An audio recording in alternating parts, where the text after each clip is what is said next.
पूरी प्रेगनेंसी हमारे मन में ये डर रहता है कि प्रेगनेंसी के दौरान क्या हम सेक्स कर सकते हैं और इसकी वजह से हमारे होने वाले बेबी को क्या कुछ खतरा हो सकता है क्या। तो ये डर ऐसा रहता है कि हम खुल के कुछ पूछ भी नहीं सकते।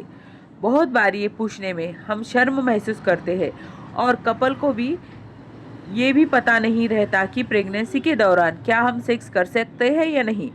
इस वीडियो में हम देखेंगे कि प्रेगनेंसी के दौरान सेक्स करना खतरा है या आप सेफली सेक्स कर सकते हो, और साथ ही साथ हमारे बेबी पे सेक्स का क्या असर होने वाला है, और अगर करना ही है तो सेक्स के दौरान हमें कौन सी सावधानी बरतनी चाहिए और कौन से तिमाही में सेफ रहते हैं। तो आइए जानते हैं कि सेक्स करना प्रेगनेंसी में सेफ होता है या नहीं। जब आपकी गर्भावस्था एकदम नॉर्मल सुरक्षित है, कुछ कॉम्प्लिकेशन नहीं है, तो आप दोनों की सहमति से ज़रूर सेक्स कर सकते हो। दूसरा क्वेश्चन ये रहता है कि सेक्स की वजह से हमारे बेबी पे क्या असर होगा, बेबी को क्या खतरा होगा, क्या बेबी को चोट लग सकती है। तो इसका भी ये रीज़न होता है। क्या अपना बेबी गर्भ शिशु गर्भाशय में एकदम सेफ लपेटा हुआ रहता है। बेबी के चारों ओर एमनाटिक फ्लूइड यानी कि एक तरल पदार्थ का आवरण रहता है, तो बेबी इन तरल पदार्थ में अच्छे से स्विम करता रहता है। तो बाहर की चोटें, बाहर का प्रेशर, बाहर का हल्का सा दबाव, जिससे बेबी को कोई नुकसान पहुंचाने की संभावना नहीं होती। इसके साथ ही साथ यूटेरस के स्नायु भी इतने स्ट्रांग रहते हैं कि इससे बेबी को चोट पहुंचने के चांसेस बहुत ही कम रहते हैं। लेकिन पहले तिमाही में जब बहुत हल्कानी रहती है, चक्कर रहती है, नौशिया रहता है, आपकी एनर्जी लो रहती है, इसलिए पहले तिमाही में सेक्स ना ही करे तो अच्छा रहता है। लेकिन दूसरे तिमाही से इसके सारे लक्षण जब कम होना शुरू हो जाते हैं, वहाँ का सर्कुलेशन, ब्लड फ्लो सारे ऑर्गन का जब अच्छा होना शुरू हो जाता है, तब प्रेग्नेंट महिला को सेक्स करने की इच्छा होती है। और उसका एक महत्वपूर्ण रीज़न रहता है, क्योंकि जो पेल्विक ऑर्गन रहते हैं, निचले हिस्से के सारे जो अवयव रहते हैं, उनका जो ब्लड फ्लो, खून की मात्रा बहुत अच्छे से होती है। इसलिए योनि मार्ग में अच्छा सा लुब्रिकेशन हो जाता है और पेल्विक ऑर्गन का ब्लड फ्लो बढ़ने के वजह से सेक्सुअल इच्छा भी बढ़ती है। लेकिन वहाँ पर तीसरे तिमाही में हमारा वेट बढ़ता है, हमारे बेबी का वेट बढ़ता है और पेट बाहर निकल आता है।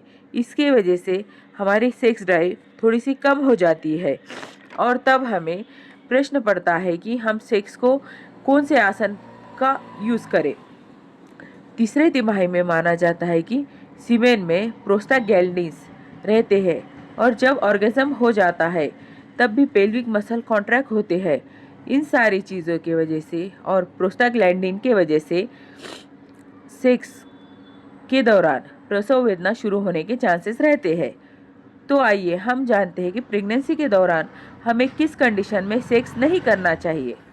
जब प्रेग्नेंट महिला की कंडीशन उच्च जोखिम वाली रहेगी, यानी कि उसको बार बार मिसकैरेज की हिस्ट्री रहेगी, उसकी समय से पहले डिलीवरी होने की रिस्क रहेगी, उसके गर्भाशय का मुंह थोड़ा खुला रहेगा या गर्भाशय के मुंह पर प्लेसेंटा रहेगा, उसको हम प्लेसेंटा प्रीविया कहते हैं, तब हमें डॉक्टर सेक्स के लिए मना करते हैं।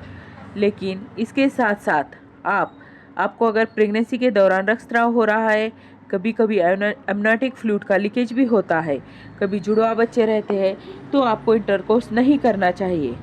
जब आपको या आपके पार्टनर को कोई इन्फेक्शन होगा तभी आपको इंटरकोर्स नहीं करना चाहिए, यानी कि सेक्स नहीं करना चाहिए।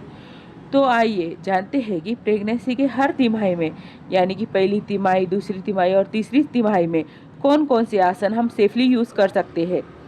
पहले हम जानेंगे कि पहले तिमाही में कौन से आसन सेफ है।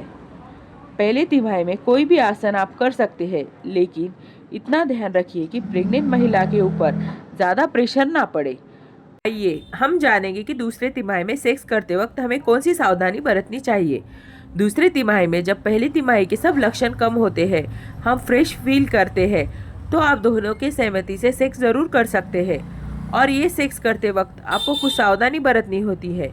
चौथे महीने के बाद आप जो पोजीशन जो कॉमनली यूज़ होती है, जिसको हम मिशनरी पोजीशन बोलते हैं, वो आपको यूज़ नहीं करनी चाहिए, क्योंकि मिशनरी पोजीशन में फीमेल नीचे रहती है और मेल ऊपर रहता है। तो इससे बहुत लंबी समय तक फीमेल को पीठ पर लेटना पड़ता है और ऐसे लेटने से हमारे यूटेरस पर दबाव आकर मेजर ब्लड वेसल पे प्रेशर पड़ता है और हमारी बेबी के तरफ जाने वाली ब्लड फ्लो कम हो जाती है।